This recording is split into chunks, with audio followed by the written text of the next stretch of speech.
जब तेरे दास दासियां तेरे कलाम को पेश करते हैं, वो तेरी ओर से होता है। आज खुदावंद हम अपना आप खाली करते हैं, हम तेरे यीशु नाम को अपने अंदर भरने के लिए जगह देते हैं। हमारे साथ रहना, शुरू से लेकर आखिर तक हमारी सहायता कर। यीशु के नाम से जमायत कहे आमीन आमीन आमीन। बेटा बताइएगा, एक चेयर बताइएगा सबको, वो चेयर दे दो। Hallelujah hallelujah. अभी मौका है, आप बैठ सकते हैं। हालेलुया। उतार दीजिए। अभी मौका है कि हम खुदावंद की बंदी से आज के कलाम को सुने।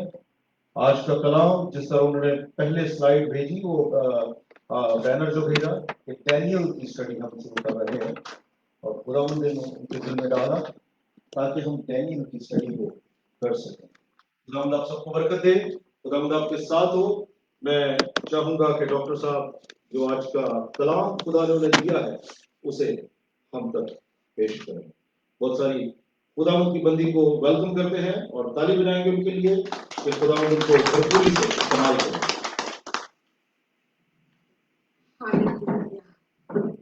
एक बार फिर से आप सबों का स्वागत है प्रभु यीशु मसीह के घर में, हिंदी लैंग्वेज कॉन्ग्रेगेशन में।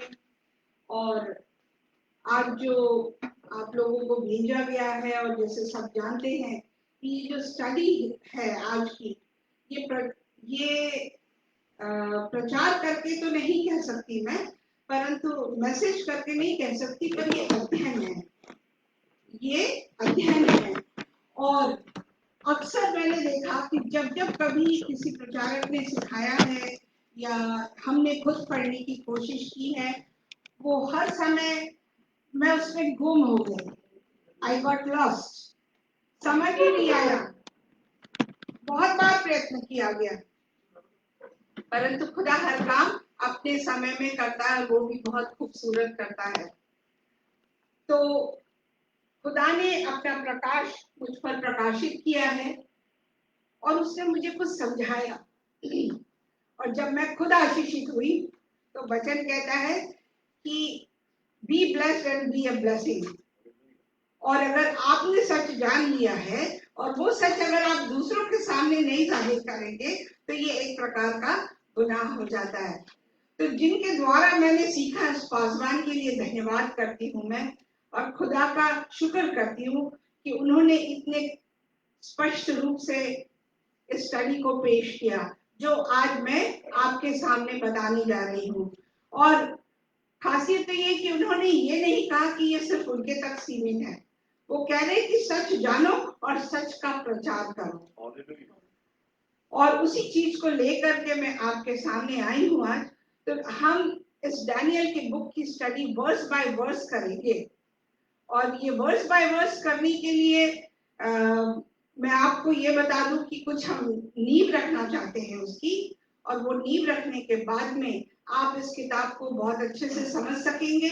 और समझने के बाद में जैसे जैसे हम आगे की किताबों में बढ़ेंगे तो खुदावंद आपकी समझ को खोलते चला जाएगा, आप वास्तविकता को जानेंगे, और जान करके जब वास्तविकता को जानेंगे, सत्य को जानेंगे, तो निश्चय और निश्चय आप उसमें आनंदित होकर के अपने जीवन को एनालाइज करेंगे, जांचेंगे आप, और उसके अनुसार खुदा की महिमा करने लगेंगे। तो रही किताब की बात कि डैनियल की किताब किसने लिखी हुई है, इसके विषय में कहीं भी नहीं लिखा गया है।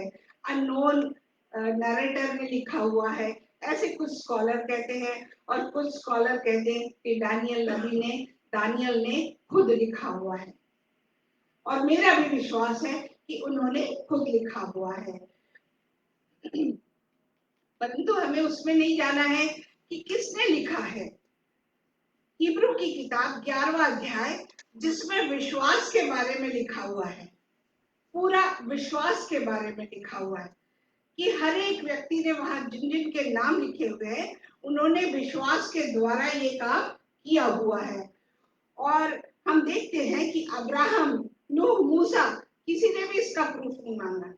यहाँ तक कि मत्ती की किताब 24वें अध्याय, इसका 15 वचन, इसमें भी दानियल का जिक्र है, इसमें भी दानियल का जिक्र है।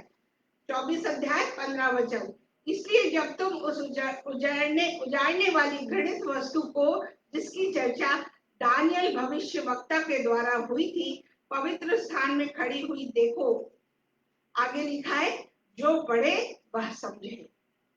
ये महासंकट के आरंभ के बारे में यीशु मसीह ने कहा हुआ है, तो उन्होंने खुद भी विश्वास किया।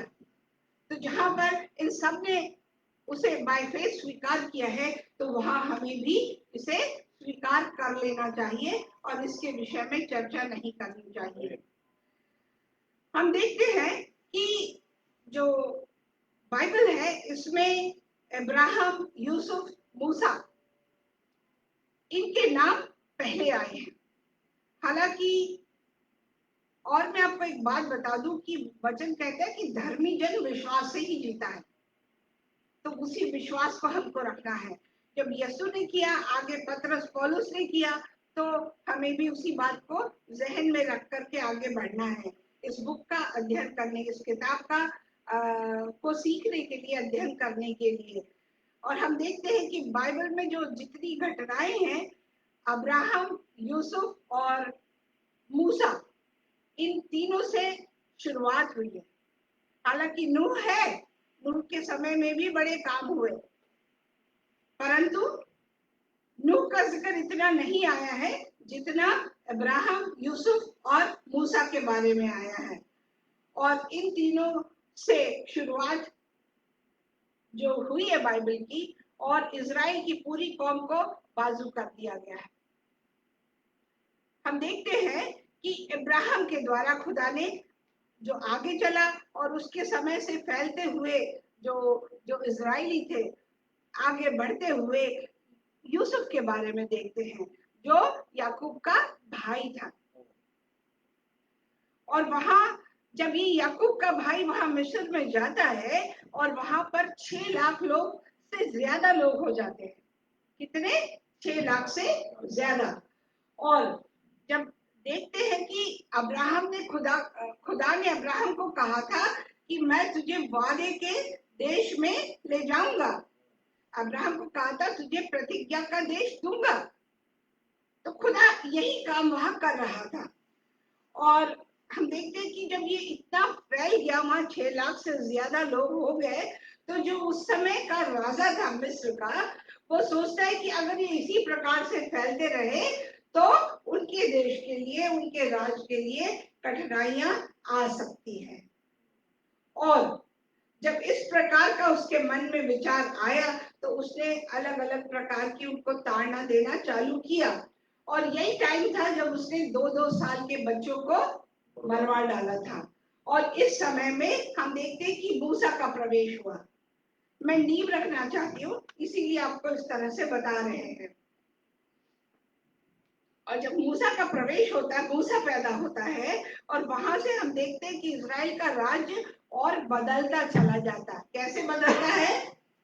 सामर्थ्य में, शक्ति में, पैसों के क्षेत्र में, धन से लेकर के हर क्षेत्र में इजराइल का राज्य जो है वो बदलता चला जाता है। और बढ़ते बढ़ते कहां पर आता है? यहोशू तक आता है। कहां तक आता है? यहोशू तक आता है। और हम देखते हैं कि ये जो यहोशू है, ये 1400 बीसी पूर्व हुआ है।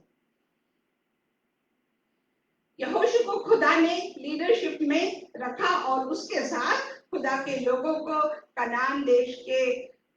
कनान के जो प्रतिज्ञा का देश था, वहां तक खुदा ने पहुंचा दिया।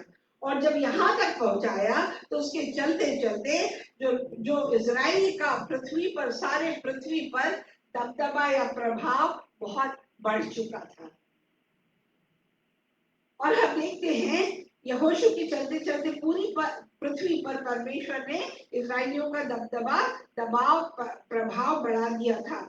और उसके चलते कई राजाओं के मन में यह विचार आया कि अगर किसी से लड़ना, अपनी पावर शो करने के लिए, ताकत शो करने के लिए, तो इजराइलियों से लड़ो।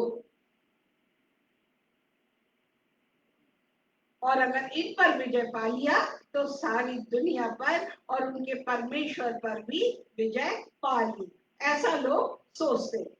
वहां के राजाओं ने सोचा, और जब जब ऐसा होता था कि कोई देश किसी पर विजय पा लेता, तो वहां के सब चीजों पर, देवी देवताओं पर भी वो अपने देवी देवताओं का प्रचलन कर देते थे। अब यहाँ तक कि इजरायली प्रतिज्ञा के देश में बहुत अच्छे से बस चुके थे और विजय विजय हर क्षेत्र में वो जयवंत होते जा रहे थे। अब हम देखते हैं कि जब इतना अच्छा सब कुछ हो गया, खुदा ने आशीष दी, यहाँ पर जाकर के एक गलती हुई। कौन सी गलती हुई? खुदा ने इजराइलियों को नबी दिए, लेवी दिए, सेवक दिए, गाने बजाने वाले दिए, सब दिया था, सिर्फ एक नहीं दिया था। वो क्या था? राजा ने दिया था। और इजराइलियों ने, जो परमेश्वर कभी देना नहीं चाहता था, वो मांग खुदा से की कि उन्हें एक राजा दिया जाए। हम देखेंगे पहला सामुएल उसका 8वां अध्याय, पहला सामुएल उसका 8वां अध्याय, उसकी 5वीं आयत।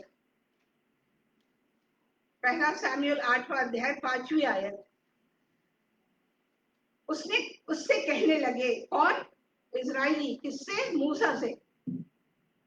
तब सब इजरायली वृद्ध इकट्ठा होकर शामुएल के पास जाकर कहने लगे, सुन, तू तो अब बूढ़ा हो गया है और तेरे पुत्र तेरी राह पर नहीं चलते।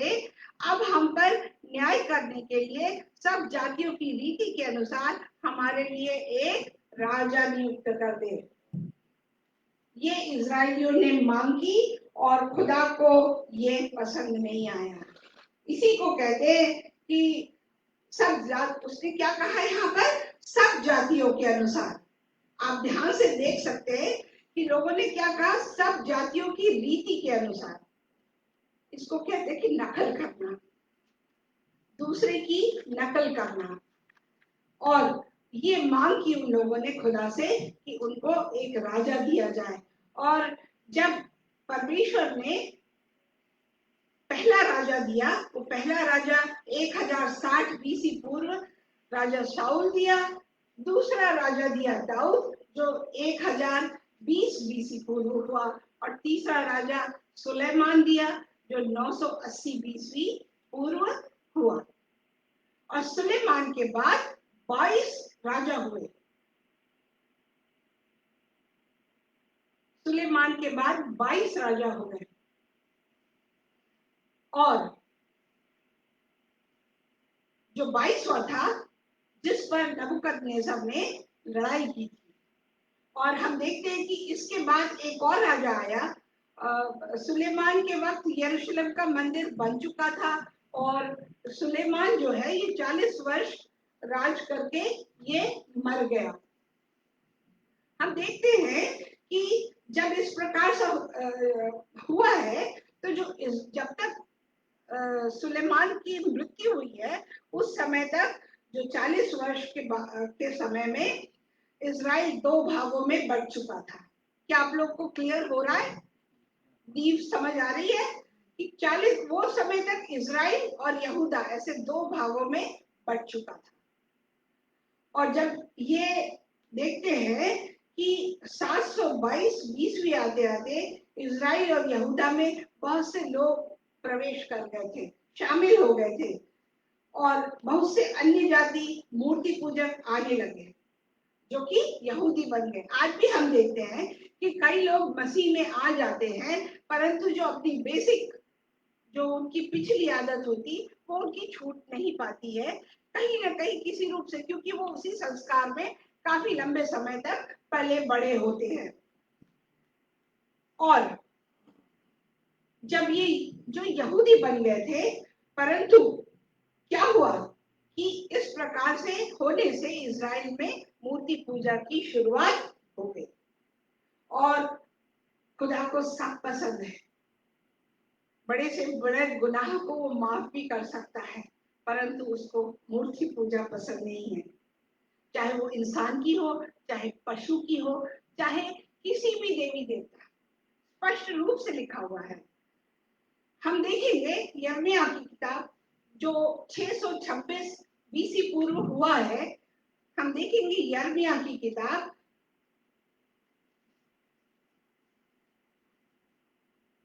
इसका इन्होंने जो है यिर्मयाह ने 20 साल पहले से ये भविष्यवाणी कर दी थी कि इजरायली 70 साल के गुलामी में जाएंगे। आइए हम देखेंगे, ये हालांकि काफी बड़ा है लिखा हुआ, फिर भी मैं आपको इसमें से शॉर्ट में बताना चाहूंगी। 25वें अध्याय की 3 से लेकर के 11 आयत में इसके विषय में वर्णन किया हुआ है। अमोन के पुत्र यहूदा के राजा योशिया के राज्य के 13वें वर्ष से लेकर आज के दिन तक अर्थात 23 वर्ष से यहोवा का वचन मेरे पास पहुंचता आया है और मैं उसे बड़े यत्न के साथ तुमसे कहता आया हूं, परंतु तुमने क्या किया? नहीं सुना। यिर्मयाह को खुदावंद बता रहा और वो भविष्यवाणी कर रहा है कि परंतु तुमने नहीं सुना। इंसान हर हमेशा हार्ड कर लेता, सख्त दिल हो जाता है, सुनना नहीं चाहता। उसका हृदय कहता है कि जो वो कर रहा वही सही है। यद्यपि यहोवा तुम्हारे पास अपने सारे दासों अथवा भविष्य वक्ताओं को भी यह कहने के लिए बड़े यत्न से भेजता आया है। कई बार खुदावंद वार्निंग देता है हमको, पर हम इंसान उसको निग्लेक्ट ही करते चले जाते हैं कि अपनी अपनी बुरी चाल और अपने अपने बुरे कामों से फिरो, तब जो देश यहोवा ने प्राचीन काल में तुम्हारे पितरों को और तुमको भी सदा के लिए दिया था उस पर बसे रहने पाओगे। प्रियो, मैं आपको बता दूं कि चाहे बच्चे हो बड़े हो, जब अपने माता पिता की बात पर हुक्म मानते हैं या जो उनके सिखाए हुए तरीके पे चलते हैं तो वो आशीष पाते हैं। यही कहलाता है पीढ़ी दर पीढ़ी विकास और आशीषें और ब्लेसिंग्स। तो क्या कह रहे हैं कि तुम वहां बस नहीं पाओगे, परंतु तुमने ना तो सुना न कान लगाया और दूसरे देवताओं के पीछे होकर उनकी उपासना और उनको दंडवत मत करो, न अपनी बनाई हुई वस्तुओं के द्वारा मुझे रिश्त लाओ, तब मैं तुम्हारी कुछ हानि न करूंगा। हर जगह शर्त है खुदावन की। आपको आज फिर एक बार याद करवा दूं कि खुदावन का प्यार अनकंडीशनल नॉन बिलीवर्स के लिए है, जो अविश्वास करने वाले लोग हैं, जो जेंटाइल्स हैं। परंतु जो विश्वास में आ चुके हैं एक बार खुदावन के और उसकी बताई हुई आज्ञा पे नहीं चलते हैं, तब वो अपने हर जगह पे शर्त रखता है कि अगर तुम ऐसा करोगे, अगर तुम आज्ञा मानोगे तो वहां पर बरकतें हैं। तो यहाँ भी खुदावन कह रहा है कि पर तुमने मेरी नहीं मानी, वरन अपनी बनाई हुई वस्तुओं के द्वारा मुझे रीस दिलाते आए हो, जिससे तुम्हारी हानि ही हो सकती है। आज अगर हम फेस कर रहे कोरोना, हो सकता है कि हमारी हरकतों से खुदावन कहीं नाराज है। इसलिए सेनाओं का यहोवा यह कहता है, तुमने जो मेरे वचन नहीं माने, इसे सुनो, मैं उत्तर में रहने वाले सब कुलों को बुलाऊंगा। कौन सा उत्तर में? नबूकदनेस्सर का राज्य, और अपने दास बेबीलोन के राजा नबूकदनेस्सर को बुलवा भेजूंगा। स्पष्ट लिखा हुआ है प्रियो। और उन सबों को उस देश और निवासियों के विरुद्ध, उसके आसपास की सब जातियों के विरुद्ध भी ले आऊंगा और इन सब देशों का मैं सत्यानाश करके उन्हें ऐसा उजाड़ दूंगा, सत्यानाश करके ऐसा उजाड़ दूंगा, अंडरलाइन कर ले, कि लोग इन्हें देखकर ताली बजाएंगे, वरन ये सदा उजड़े ही रहेंगे। और आज भी हम देखते हैं कि जहां के लोगों ने नहीं माना है वहां पर आज भी यही प्रक्रिया चालू है। मैं ऐसा करूंगा कि इनमें ना तो हर्ष, मतलब क्या करेगा वो, ना हर्ष रहेगा ना आनंद रहेगा का शब्द सुनाई पड़ेगा, न दूल्हे दुल्हन का, न चक्की का भी शब्द सुनाई पड़ेगा, और न इनमें दिया जलेगा। मतलब इतना बुरा हो सकता है। सारी जातियों का यह देश उजाड़ ही उजाड़ होगा और ये सब जातियां 70 वर्ष तक बेबीलोन के राजा के अधीन रहेंगी। ये भविष्यवाणी 20 साल पहले हो चुकी थी। मतलब सब कुछ नष्ट कर देगा, और जो इजराइल है, जो दो हिस्सों में बंट गया है, इजराइली और यहूदा, खुदा इसको बेबीलोन राजा के अधीन करेगा। और हम देखते हैं कि वो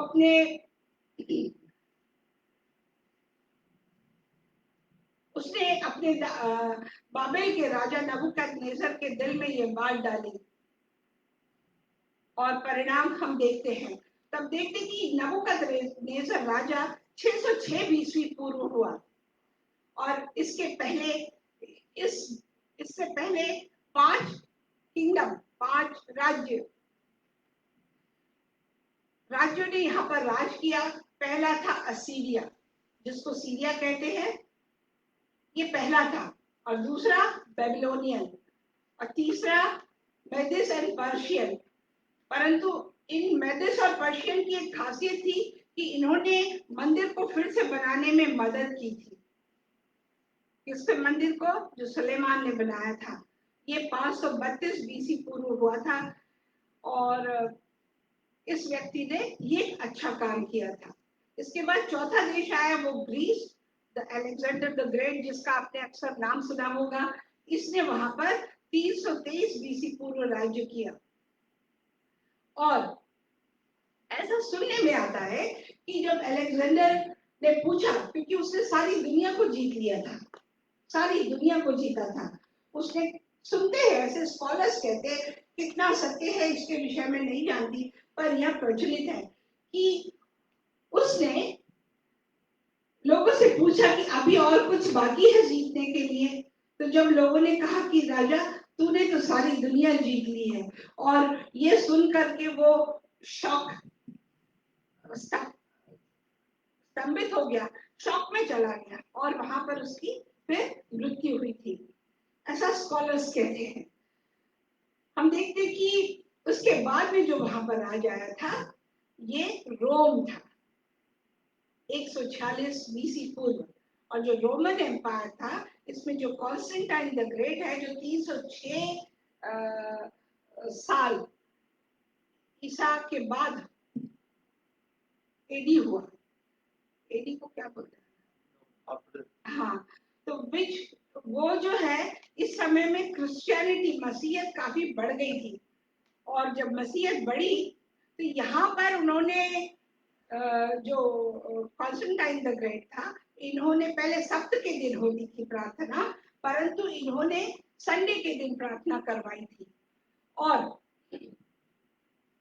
ये व्यक्ति है जो कह रहे थे, जो पतरस और पौलुस जो प्रचार कर रहे थे, तो उन्हें रोका न जाए, वो जो प्रचार कर रहे हैं वो सही प्रचार हो रहा है करके।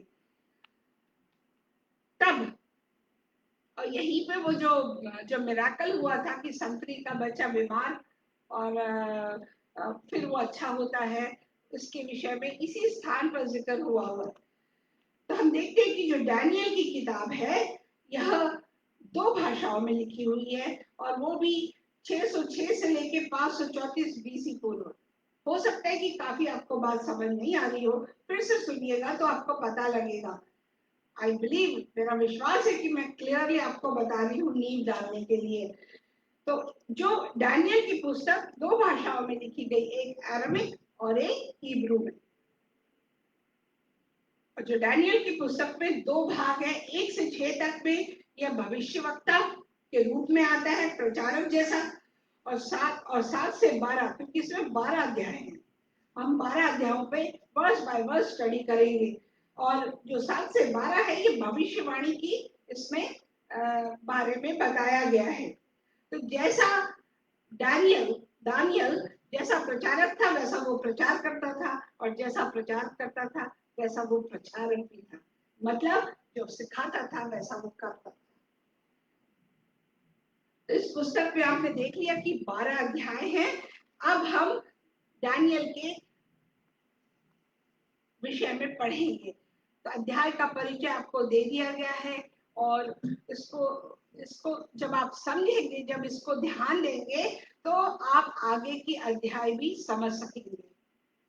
तो 2 से 6 अध्याय में इतिहास के बारे में, हिस्ट्री में होने वाली घटनाओं के बारे में भविष्यवाणी की गई है और 7 से 12 अध्याय की भविष्यवाणियां जो डैनियल के द्वारा हुई है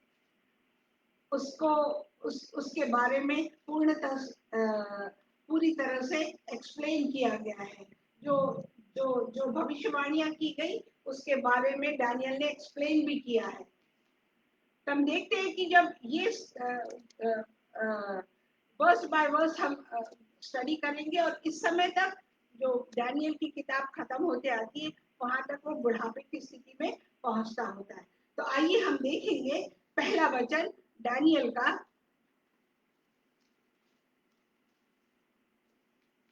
का पहला वचन। यहूदा के राजा यहोयाकीम के राज्य के 3रे वर्ष में बेबीलोन के राजा नबूकदनेस्सर ने यरूशलेम पर चढ़ाई करके उसको घेर लिया। हम देखते हैं कि क्यों ऐसा हो गया कि यहोयाकीम ये 32 वर्ष बाबल के राजा नबूकदनेस्सर के यहाँ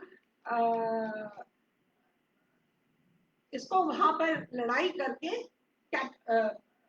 बंदी बना लिया गया था। और क्या हुआ था, बाबल के राजा नबूकदनेस्सर ने चढ़ाई करके हरा दिया था। और यहाँ देखते कि दो राजा है। कौन से? एक है नबूकदनेस्सर और दूसरा है यहोयाकीम। और ये दो राजाओं के बीच में एक राजा मौजूद नहीं था। वो कौन? वो परमेश्वर। क्यों? क्योंकि ये मूर्ति पूजक हो गए थे और ये उसी का क्रोध उस पर उमड़ रहा था। अगर आज हमारे घरों में कहीं कोई समस्याएं हैं प्रियो, तो हमें जांच लेना है कि क्या हमारे घर में ये राजा मौजूद है। क्या हमारे घर में कहीं ऐसा मूर्ति पूजा या ऐसा कार्य तो नहीं हो रहा जो खुदा को सबसे अधिक गुस्सा दिलाता है। ये जांच कर लेनी चाहिए। अभी नहीं तो कुछ समय बाद फिर उसका प्रकोप आता है, क्योंकि हम देख रहे हैं कि कितने साल बाद ये हुआ उनके। तो ये जो है ये कहीं ना कहीं पे आता है। तो इसीलिए हमें सुनना है, समझ लेना है। और जब देखते हैं कि यहाँ पर उसने नबूकदनेस्सर ने जब जीत लिया तो उसने एक वेदी बनाई और वेदी बनाया और बना करके क्या किया उसने, जो वहां से जो जीत के लाया था नबूकदनेस्सर ने, तो इसको सारी चीजों को उसने उसके खजाने में जो उसके देवी देवता थे उसके पास में उसको रख दिया। हम देखते हैं यिर्मयाह की किताब 22वां अध्याय 1 से 18 है और दूसरा राजा 23 अध्याय में 36 से 37। यिर्मयाह की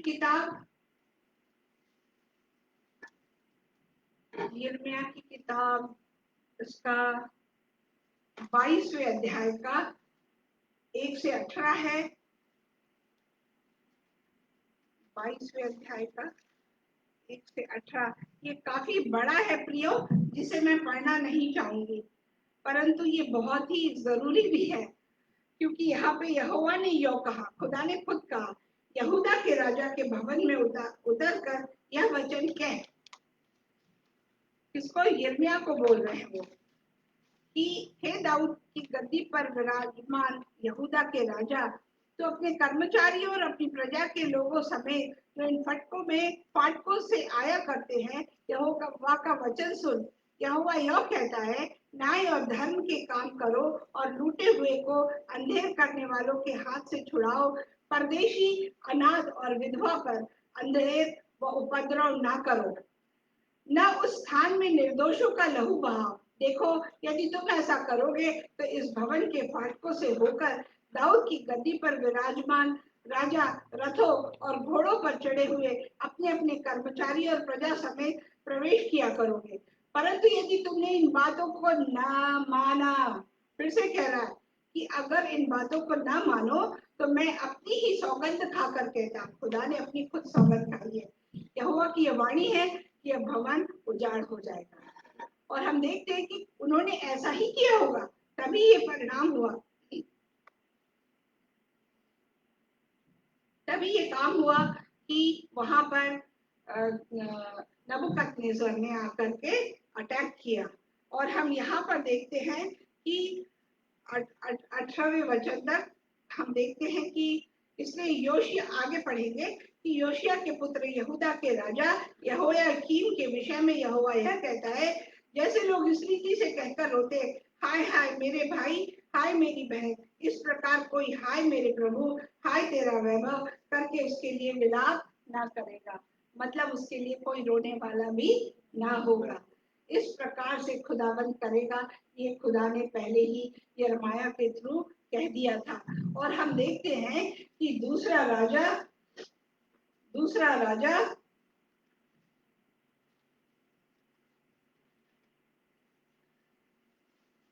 राजा की 23वें अध्याय की 36 और 37 आयत, तब यहोयाकीम राज्य करने लगा, जब यहोयाकीम राज्य करने लगा तब वह 25 वर्ष का था और 11 वर्ष तक यरूशलेम में राज्य करता रहा। और उसकी माता का नाम जबीदा था, जो रूमावासी अदायाह की बेटी थी, और उसने ठीक अपने पुरखाओं के समान वह किया जो यहोवा की दृष्टि में क्या था, बुरा था। तो हम देखते हैं कि 19 राजा हुए और 19 राजा में 11 अच्छे थे और 8 बुरे, और उसमें से सबसे पहला नाम यहोयाकीम का था। जब जब परमेश्वर के लोग बुरा काम करते तो परमेश्वर उस स्थान से अपना हाथ हटा लेता है। अगर आपने अपनी जिंदगियों को झांक करके देखे प्रियो, तो आपको समझ आएगा कि जब कभी आपसे कोई गलत काम हो जाता है और खुदा सच में उसका कहर किसी न किसी रूप में जाहिर करता है, लोग आपका फेवर नहीं करेंगे, फायदा उठा के बाजू हो जाएंगे, आपको तकलीफों में डाल देंगे और तकलीफ में डाल करके हर उन बातों को याद रख करके उसकी लानतों को आपके ऊपर लाने का प्रयत्न करेंगे। परंतु हमें ध्यान रखना है कि खुदा के सामने अगर गलती भी हो गई है तो झुक के उससे माफी मांग लेना है। वो दया करने में धनी, क्रोध करने में धीमा है, और हर समय वो तत्पर रहता है कि उसके बच्चे माफी मांग ले तो वो उनको वापस गले से लगाता है, आशीषों का हकदार बना देता है। और खुदा ऐसे कार्य करता है, ये मेरा ही नहीं, बहुत से लोगों का व्यक्तिगत अनुभव है। दूसरी आयत देखेंगे, दानियल नबी की दूसरी आयत देखेंगे।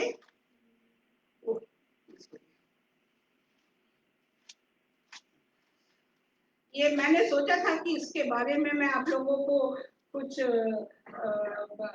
स्लाइड शो करके बताऊं, पर इतना भी वक्त नहीं हो पाता है, तो इस वजह से नहीं कर पाए हम।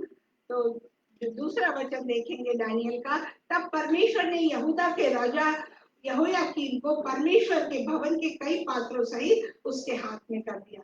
मतलब उसको ही नहीं किया, जो खुदा के पात्र थे, जैसे कि हम पढ़ते कैंडल स्टिक है, उसके पवित्र चीजें जिसको कोई हाथ नहीं लगा सकता था। हम देखते हैं कि सैमुएल की किताब में इसके बारे में वर्णन है कि वहां पर इसको कोई हाथ नहीं लगा सकता था।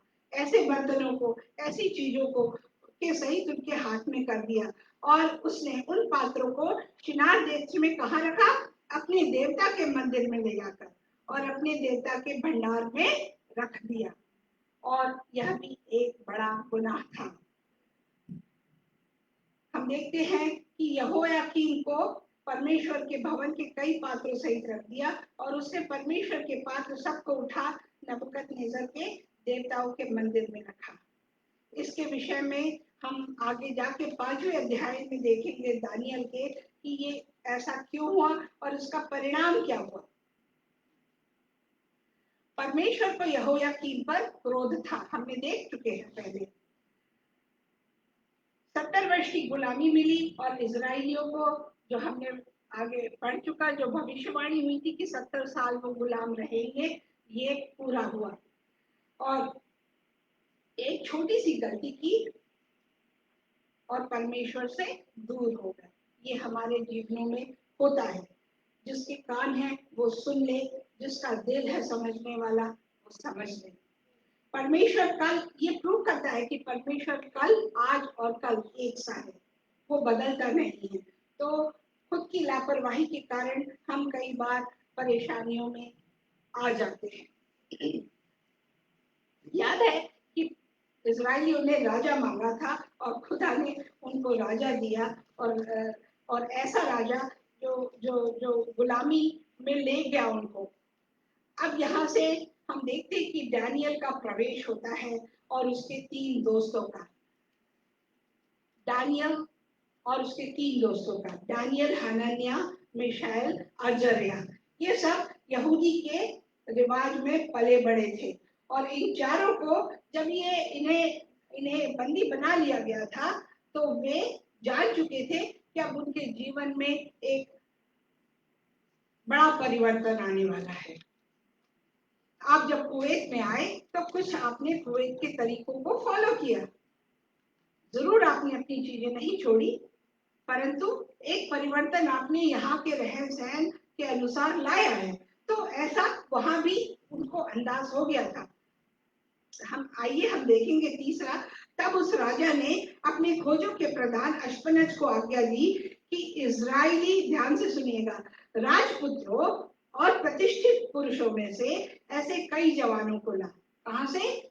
राजपुत्रों में से, जो क्या हो, निर्दोष, सुंदर और सब प्रकार की बुद्धि में प्रवीण और ज्ञान में निपुण और विद्वान और राज मंदिर में हाजिर रहने योग्य हो। मतलब राजा के सामने खड़े होने लायक ऐसे होना चाहिए।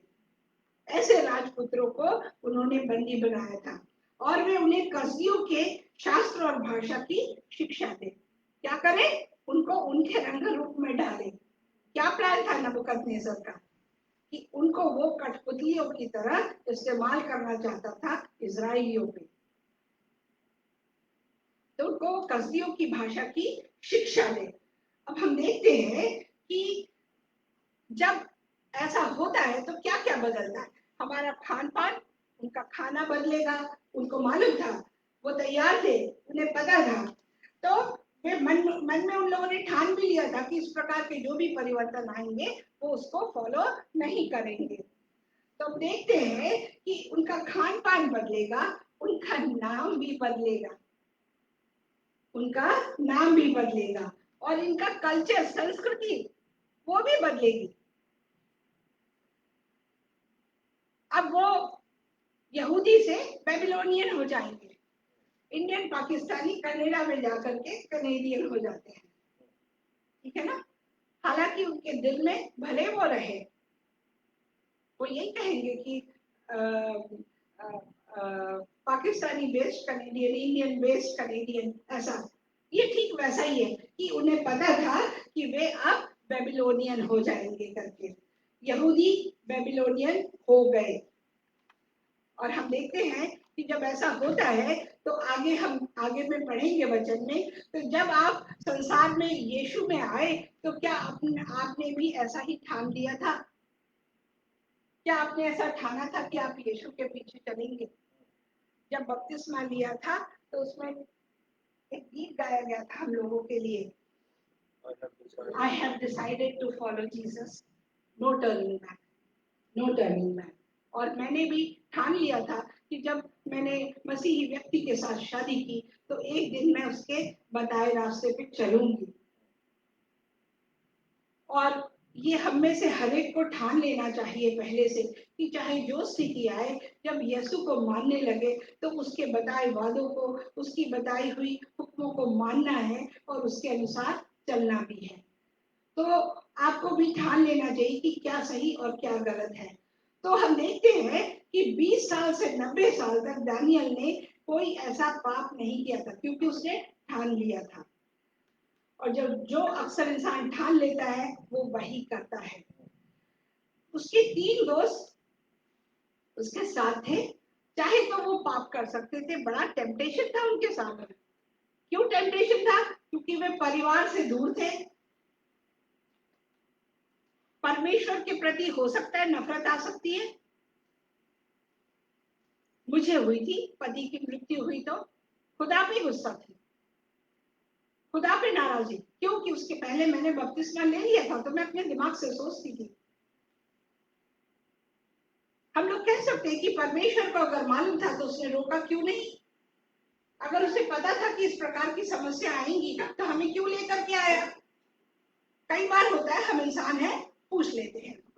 तो तीसरा जो कारण था, तब उस राजा ने अपने प्रधान और यूनक अश्वनज को आज्ञा दी।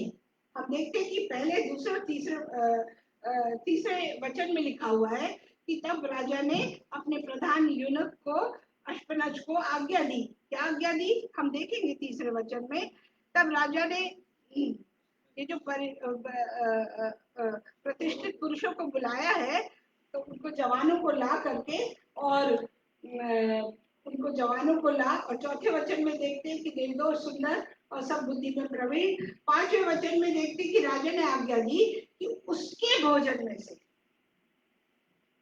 राजा ने आज्ञा दी कि उनके भोजन और पीने के दाख मधु में से उन्हें प्रतिदिन खाने को दिया जाए, और इस प्रकार 3 वर्ष तक उनका पालन पोषण होता रहे। 3 वर्ष का जो समय है, ये प्रिटी लॉन्ग टाइम है, बहुत लंबा समय होता है, जिसमें अच्छों की आदतें बदल जाती हैं। तो ये टेम्पटेशन उनके सामने था। क्यों? क्योंकि राजमहल का खाना मिल रहा था, जो श्रेष्ठ से श्रेष्ठ होगा, अच्छा होगा, उत्तम होगा, और प्रतिदिन खाने को दिया जाए। इस प्रकार 3 वर्ष तक उनका पालन पोषण होता रहे, तब इसके बाद वे राजा के सामने हाजिर किए जाए। ये उनको हुक्म दिया गया था। क्यों? क्योंकि आपको मैंने बताया कि उसका पपेट की तरह, कठपुतली की तरह वो उपयोग करना चाहता था। 6वें वचन में हम देखते हैं कि उसने यहूदा के संतान से चुने हुए दानियल इन बच्चों को लेकर के आया। 7वें वचन में देखते, खोजों के प्रधान ने उनके दूसरे नाम रखे। क्या नाम रखे? दूसरे। अक्सर जब हम प्रार्थना करते हैं तो हम शद्रक, मेशक, अबेदनगो कहते हैं, है ना? जो कि गलत है। कैसे गलत है? क्योंकि वो जो नाम है वो उनके देवी देवताओं के नाम पर रखे गए। ये तो यहूदी थे, और यहूदियों के प्रचलन के अनुसार जो दानियल का अर्थ है वो है गॉड इज जज,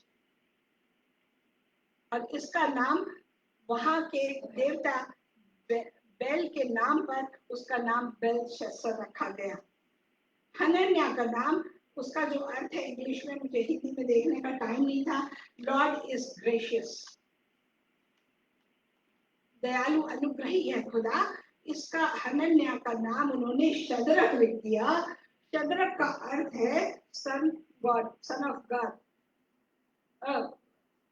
सन गॉड के ऊपर नाम है शद्रक। सूर्य की पूजा करते थे वो। फिर उसके बाद में मिशाइल का नाम उन्होंने मेशक रख दिया।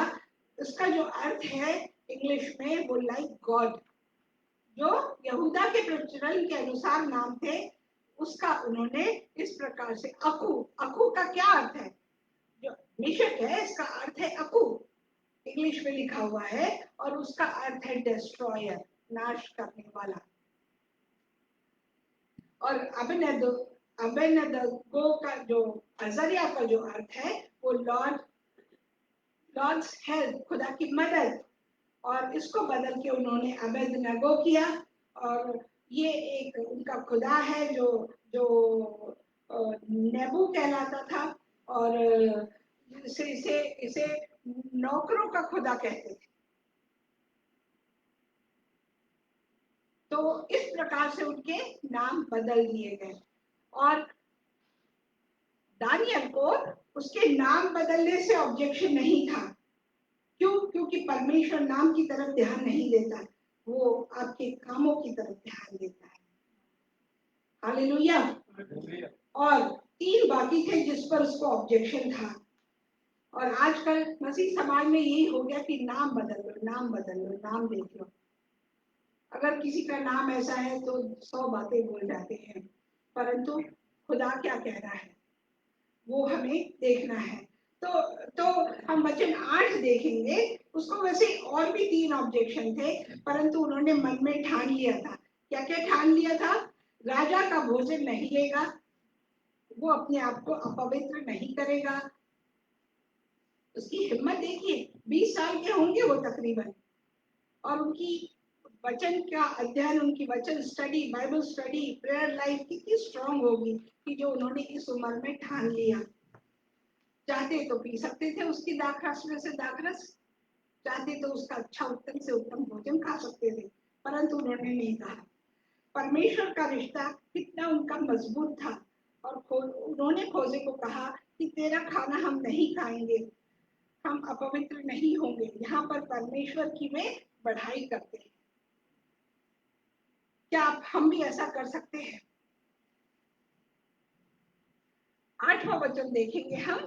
8वां, परंतु दानियल ने अपने मन में ठान लिया कि वह परमेश्वर का भोजन खाकर उसके खाने पीने का दाख मधु पीकर अपवित्र न होंगे। इसलिए उसने खोजों के प्रधान से विनती की कि उसे अपवित्र न होना पड़े। 9वां वचन क्या कहता है? दानियल के प्रति कृपा और दया भर गई किसके हृदय में? अश्वनज, खोजे के हृदय में। और मैं अपने स्वामी, वो कहता है दानियल के प्रति कृपा और दया भर गई। खोजों के प्रधान ने दानियल से कहा, मैं अपने स्वामी राजा से डरता हूँ, क्योंकि तुम्हारा खाना पीना उसी ने ठहराया। कहीं ऐसा ना हो कि वो तेरा मुंह तेरे संग के जवानों से उतरा हुआ और उदास देखे और तुम मेरा सिर राजा के सामने जोखिम में डाल दो। अब आप देखिए खुदावन का वचन क्या कहता है। मूसा ने उनको मना किया हुआ था, जो शिक्षा दी थी उनके बड़े बूढ़ों ने दी थी, वो उन्होंने अपने हृदय में रख छोड़ा था। भजन संहिता 119 के 11 में लिखा है कि मैंने तेरे वचन को अपने हृदय में रख छोड़ा है कि तेरे विरुद्ध पाप ना करो। क्या हमने खुदा के वचन को अपने हृदय में रख छोड़ा है कि हम पाप ना करें? प्रियो, हम इंसान हैं, गलती के पुतले कभी हो जाता है, परंतु तुरंत हमें खुदा के सामने आने की जरूरत है। तो उन्होंने 3 कारण से खाना नहीं खाया था, क्योंकि वो यहूदियों का खाना नहीं था, मूर्ति के आगे बलि किया हुआ खाना था। और तीसरा कारण कि वो वहां का कल्चर किसी भी तरह से अपनाना नहीं चाहते थे। वो कहते थे कि हम अपना कल्चर नहीं छोड़ेंगे। अगर एक दृष्टि से देखें, उसको उदाहरण के रूप में दिखाऊं, तो आज हम यहाँ पर है, पर हम खाना कौन सा खाते हैं? अपना खाते हैं, पंजाबियों के स्टाइल के का, महाराष्ट्रियन के स्टाइल का, या जिस प्रांत में हम पैदा हुए वहां का, ऐसा ही है ना। तो उन्होंने ठान लिया था।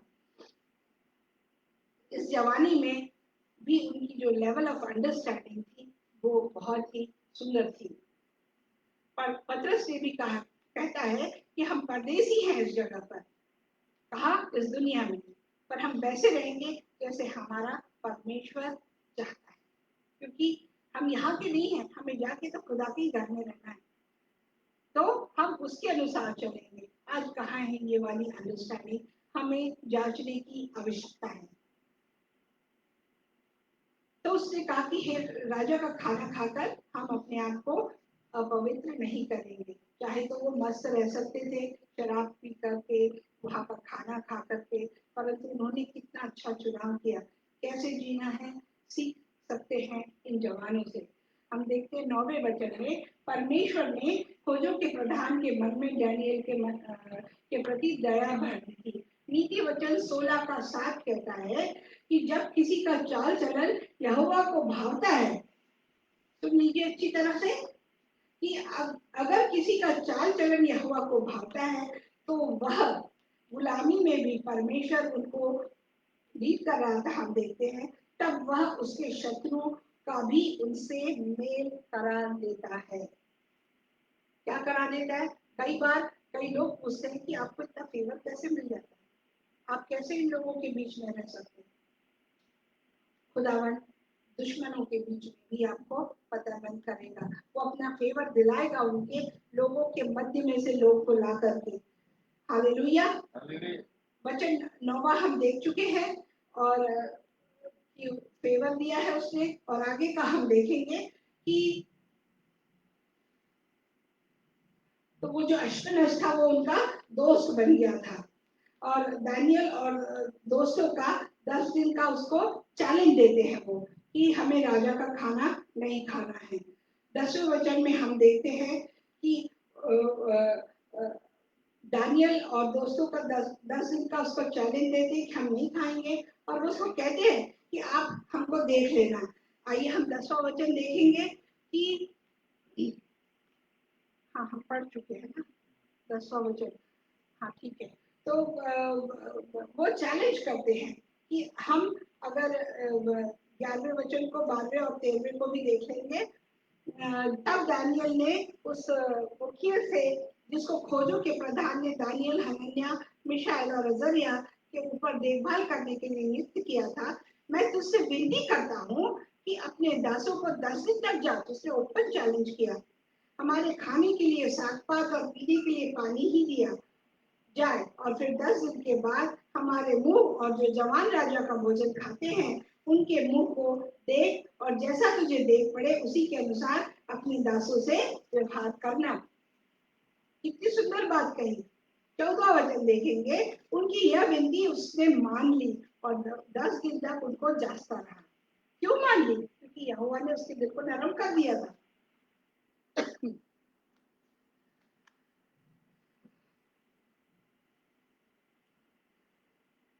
हम देखते हैं आगे कि जब उसने विनती कर ली तो 13वां वचन, फिर 10 दिन के बाद हमारे मुंह और जो जवान राजा का भोज खाते हैं उनके मुंह को देख, और जैसा तुझे देख पड़े उसी के अनुसार अपने दासों से व्यवहार करना।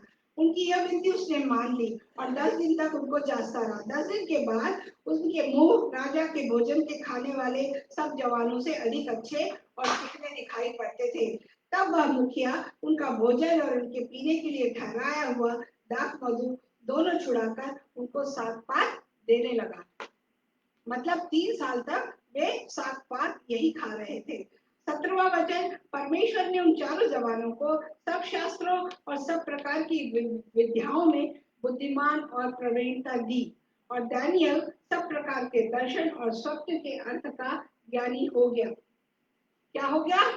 ज्ञानी हो गया। 17वां वचन हम देखेंगे कि याकूब की पत्री 1 का 5 से 7, 1 का 5 से 7, जब हम खुदा के बताए हुए तरीके पर चलते आगे बढ़ते हैं, मानते हैं, तो वो हमें इन आशीषों से नवाज देता है। याकूब की पत्री, जिसके पास बुद्धि नहीं वो उसको बुद्धि ज्ञान देगा, है ना? हमने पढ़ा हुआ है बहुत बार कि जिसके पास नहीं वो मांगे तो वो देता है। तो प्रवीणता दी, दानियल सब प्रकार के दर्शन और स्वप्न के अर्थ का ज्ञानी हो गया। परिणाम क्या हुआ? तब जितने दिन के बाद नबूकदनेस्सर राजा ने जवानों को भीतर ले आने की आज्ञा दी थी, उतने दिनों के बीतने पर खोजों का प्रधान उन्हें उनके सामने ले आया। कहाँ पेश किया गया उनको? राजा के पास। और आगे हम देखेंगे कि राजा उनसे बातचीत करने लगा, और दानियल, हनन्याह, मिशाएल और अजर्याह के तुल्य उन सबों में से कोई न ठहरा। मतलब वे सबसे उत्तम थे, हर क्षेत्र में वो उत्तम थे, राजा के सामने खड़े होने लायक थे। बुद्धि और हर प्रकार की समझ के विषय में जो कुछ राजा उनसे पूछता था, उसमें वे राज्य भर के सब ज्योतिषियों और तंत्रियों से 10 गुने निपुण ठहरते थे। आप पढ़ सकते हैं घर जा करके, ये जो मैंने आपको वचन बताया है कि याकूब की किताब 1 का 5 से 17 जरूर पढ़िएगा, तब आपकी अंडरस्टैंडिंग और खुल जाएगी। और चारों की तरफ कोई भी नहीं था। आप क्या देखते हैं कि उन्होंने राजा का दिल जीत लिया था। और हम देखते हैं कि 20वां वचन ये कहता है, और 21वां क्या कह रहा है, और दानियल खुसरू राजा के पहले वर्ष तक बना रहा। हालेलुया। क्या आपको समझ आया दानियल की पहली किताब के बारे में? वचन दर वचन मैंने कोशिश की आप लोगों को बताने की। मैं ज्ञाता नहीं हूं, हम भी सीख रहे हैं। और आपको बता दूं कि मैंने पहली बार इतना क्लियर एक्सप्लेनेशन पाया और सीखा। और यही कारण है कि मैं चाहती हूँ कि कई जो हमारे बच्चे हैं वो नींव को जाने कि हमें हमारे लिए सही क्या है, गलत क्या है और हमें क्या ठान लेना चाहिए। और जैसे जैसे अब हम आगे पढ़ेंगे, कई अध्याय बड़े हैं तो हम उनको आधा आधा करके लेंगे, ऑल्टरनेट लिया जाएगा, क्योंकि अगला फ्राइडे अशरफ साहब प्रीच करेंगे, तो आपको इसको पढ़ना है, छोड़ना नहीं है। और जब आप आएंगे अगली बार तो क्योंकि ये अध्याय है और हम सीख रहे हैं, तो दूसरे अध्याय को दानियल के जरूर पढ़ के आइएगा, ताकि खुदावन आपकी समझ को खोले और आप सत्य को जाने, ताकि आप एक आजादी का जीवन बिता सकें। खुदावंद आपको बहुत आशीष दे। आइए हम एक छोटी सी दुआ कर लेंगे। धन्यवाद देते हैं प्यारे पिता, स्तुति महिमा प्रशंसा देते प्रभु जी। हे परम पिता, आज इस नाचीज को परम पिता आपने इस्तेमाल किया कि आपके इतने कठिन विषय पे परम पिता मैं बोल सकूं। हे प्रभु जी, होने दीजिएगा कि आपकी पाक रूह की अनॉइंटिंग मुझ पर रहे। प्रभु मैं घटूं और आप बढ़ें। परम पिता, मैं जानती हूँ कि कई जगहों पर हम गलत है परम पिता, गुस्ताखी कर जाते हैं प्रभु, हमें क्षमा करिएगा। और परम पिता, परंतु हम आप ही की उपस्थिति में रहना चाहते हैं और आप ही की सामर्थ्य पाना चाहते हैं परम पिता, आपकी हमें और अधिक आवश्यकता है। हे प्रभु, हमारी मन की आंखों को खोल दीजिएगा, हमारी अंडरस्टैंडिंग को खोल दीजिएगा। और प्रभु, जब आगे के आपके वचन में से अध्याय सामने आएंगे तो अपने शब्दों को स्पष्ट करके प्रभु जी हमें आपके वचन में चलने लायक बना देना। धन्यवाद दे दें, एक एक को आशीष दीजिएगा प्रभु जी, जिन्होंने इन वचनों को सुना है, ये सब बातें उनके दिलों में नक्श हो जाए। ओ प्रभु, उनके दिलों से बात करिएगा और उन्हें समझ दीजिएगा, जैसे आपने दानियल को दी। ओ परमपिता परमेश्वर, अजर हनन्या को दी। और प्रभु जी, आपने आपने प्रभु जी मैं मेशक को दी परमपिता, और अजरिया को दी परमपिता। परमपिता वो अंडरस्टैंडिंग हमको दीजिएगा। प्यारे पिता, हम जानते हैं कि हम हमेशा शद्रक मेशक अबेदनगो ही कहते हैं। प्रभु, उस पर हमें नियंत्रण लाने में मदद करिएगा। हम आपके बताए अनुसार चल सके, ऐसी पाखरों की मामूली रखिएगा। धन्यवाद देते हैं। आज जिन जिन लोगों ने सुना है, सुनने वाले हैं, पढ़ने वाले, सीखने के हृदय रखते, प्रभु हर एक को बहुतायत से आशीष दीजिएगा कि वह 100 गुना फल ला सके और भी लोगों को सच्चाई बता सके। धन्यवाद देते हैं। इस प्रार्थना को आपके प्यारे बेटे यीशु मसीह के मीठे और पवित्र नाम से मांगते और पा लेते हैं। आमीन।